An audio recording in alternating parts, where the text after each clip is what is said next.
next document is a memorandum of understanding between the Department of Atomic Energy of the Government of India and the Department for Business Energy and Industrial Strategy of the Government of the United Kingdom concerning cooperation with India's Global Center for Nuclear Energy Partnership. This will be exchanged on the UK side once again by His Excellency Mr. Alex Ellis, British High Commissioner to India, and on the Indian side by Shri K.N. Vyas, Secretary, Department of Atomic Energy.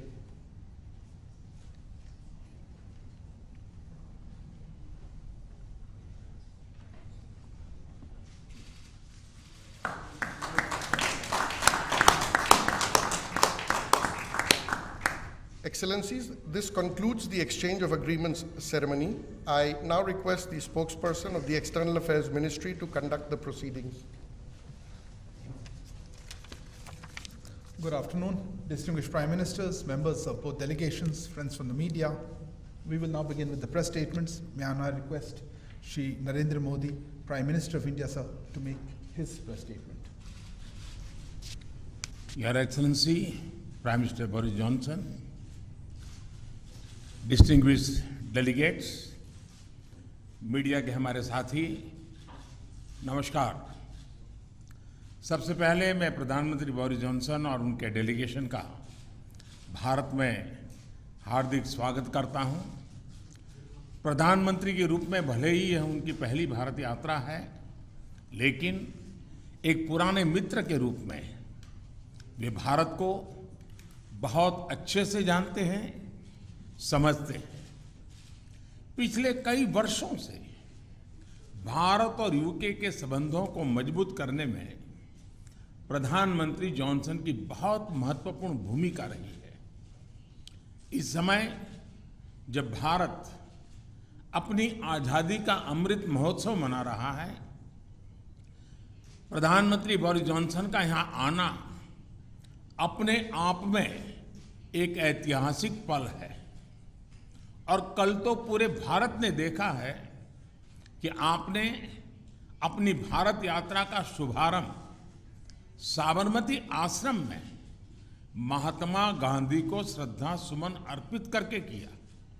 Friend, पिछले साल हमने दोनों देशों के बीच comprehensive strategic partnership की स्थापना की थी और इस दशक में अपने संबंधों को दिशा देने के लिए हमने एक महत्वाकांक्षी रोड मैप 2030 भी लॉन्च किया था।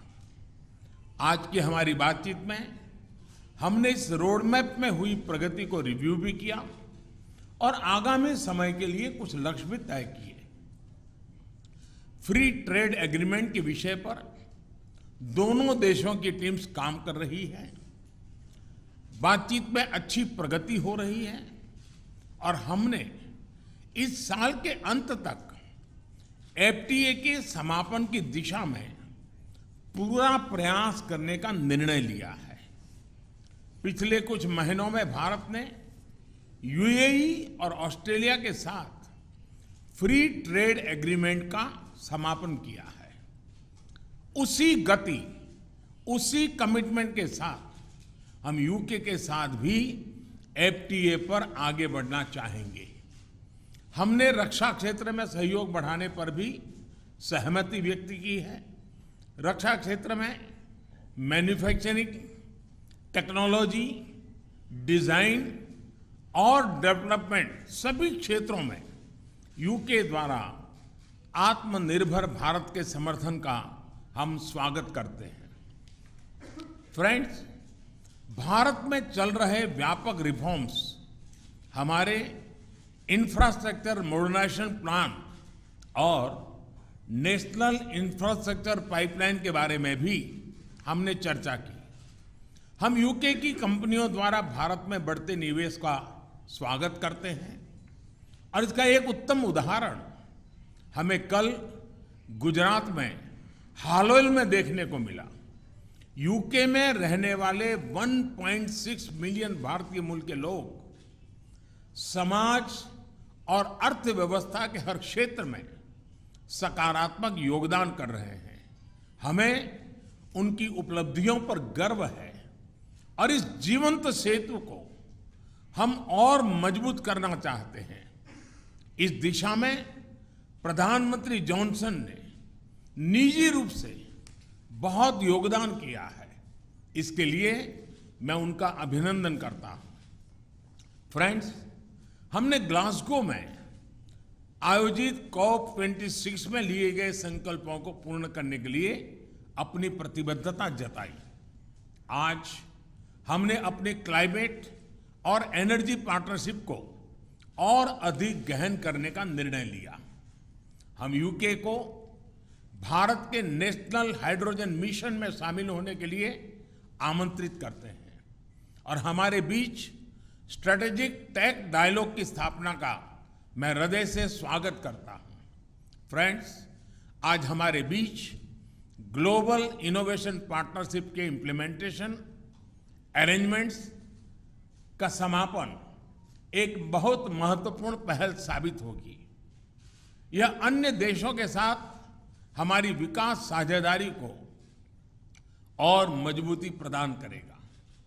इसके तहत तीसरे देशों में मेड इन इंडिया इनोवेशंस के ट्रांसफर और स्केलिंग अप के लिए भारत और यूके $100 मिलियन तक को फाइनेंस करेंगे। इनसे सस्टेनेबल डेवलपमेंट गोल्स की प्राप्ति में और क्लाइमेट चेंज से निपटने के प्रयासों में भी मदद मिलेगी। ये हमारे स्टार्टअप्स और MSME सेक्टर के नए मार्केट्स तलाशने और अपने इनोवेशंस को ग्लोबल करने में बहुत उपयोगी सिद्ध होगा। फ्रेंड, हमने क्षेत्रीय और वैश्विक स्तर पर हो रहे अनेक डेवलपमेंट्स पर भी चर्चा की। एक free, open, inclusive and rule based order पर आधारित इंडो पैसिफिक क्षेत्र बनाए रखने पर हमने जोर दिया। इंडो पैसिफिक ओशन इनिशिएटिव से जुड़ने के यूके के निर्णय का भारत स्वागत करता है।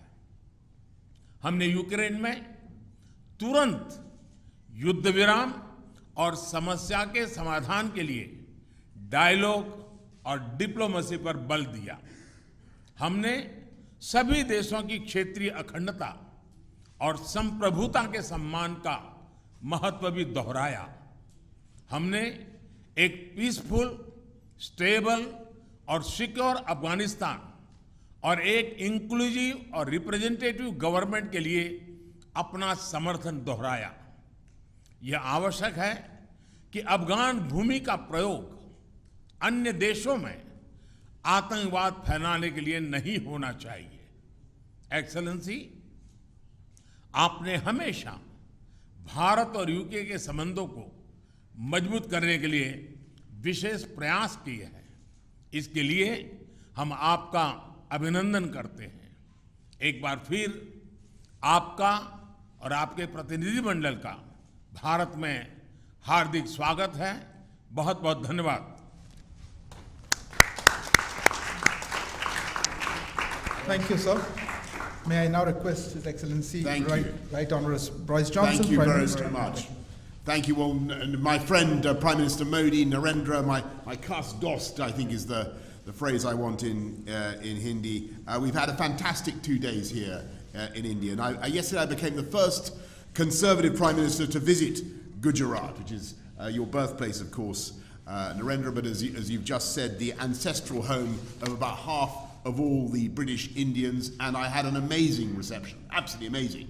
I felt a bit like Sachin Tendulkar, and my face was about as ubiquitous everywhere as Amitabh Bachchan. I was everywhere to be seen, and it was fantastic. Now this morning we've had wonderful talks, and I think that they have strengthened our relationship in every way. In challenging times, it is very important that we, the Khas-Dos, get closer together. And I believe the partnership between Britain and India, one of the oldest democracies, Britain is one of the oldest, I mean Iceland they say is older, but we're one of the oldest, and India, certainly the largest democracy, is one of the defining friendships of our times. And What we're doing is taking forward an ambitious 10-year roadmap for British-Indian relations that we agreed last year. It was great to see you at the G7, but since then, the threats of autocratic coercion have grown even further. And it's therefore vital that we deepen our cooperation, including our shared interest in keeping the Indo-Pacific open and free. So today, we've agreed a new and expanded defence and security partnership, a decades-long commitment that will not only forge tighter bonds between us, but support your goal, Narendra, of Make in India. The UK is creating an India-specific open general export licence, reducing bureaucracy and slashing delivery times for defence procurement. We've agreed to work together to meet new threats across land, sea, air, space, and cyber, including partnering on new fighter jet technology, maritime technologies to detect and respond to threats in the oceans. We're extending our partnership as science superpowers and building on the collaboration between Oxford AstraZeneca, for instance, and the Serum Institute of India, which vaccinated more than 1 billion people against COVID, including, I'm proud to say, me. I have the Indian jab in my arms, and a power of good it did me, so many thanks to India. And that has helped India to become what Narendra has called the pharmacy of the world. Today, we're embarking on joint initiatives on malaria vaccines, on antimicrobial resistance, and a digital partnership between the Indian National Health Authority and our NHS. We're also taking big steps together on energy security, helping each other to reduce our dependence on imported hydrocarbons and adopt cheaper, more sustainable, homegrown alternatives. And we have a new offer, a new plan to develop offshore wind from the Celtic Sea to Dhanushkodi. We've got a new UK-India hydrogen science and innovation hub, and we're taking forward the Green Grid solar power initiative that you and I began, Narendra, at COP26 in Glasgow together with 80 other countries. It's an incredible fact that the sun provides enough energy every day to power the world 10,000 times over. You have a lot of solar power here in India. The sun's putting on a fantastic performance today, but we have quite a lot in Britain as well. These partnerships form the superstructure of the living bridge that Narendra describes between our countries. And today, that bridge is humming with goods and services and people and capital, whizzing back and forth, east to west. And sometimes it can be hard to tell whether something is British or Indian or, frankly, Brindian. And on Wednesday, I went to the airport in a Range Rover, Indian-owned but made in Britain. And when I arrived here on Thursday, I visited JCB, British-owned but made in India, exporting 60,000 around the world, by the way, 110 countries. Or take the example of the Norton motorbike, now being revived in Britain by an Indian company. And I'm very pleased that this visit has not only deepened our economic partnership, we've agreed new deals worth £1 billion and created more than 11,000 jobs across the UK in everything from electric buses to the robotic surgery of Smith & Nephew, which I saw yesterday, as well as in artificial intelligence, where India's strengths are remarkable. And perhaps most significantly for the long term, we're making full use of the freedom that we now have to reach a free trade agreement, a deal where you can lift those tariffs, you can, India, Narendra, on our machinery and apples. Actually, you've already done it on apples, so thank you for the apples. And in turn, we can lift the tariffs on your rice and textiles. We've already closed 4 chapters, and today we're announcing new measures to make it easier to export UK-made medical devices to India and ensure mutual recognition of UK higher education qualifications. And as the next round of talks begins here next week, we're telling our negotiators, get it done by Diwali in October. Get it done by Diwali.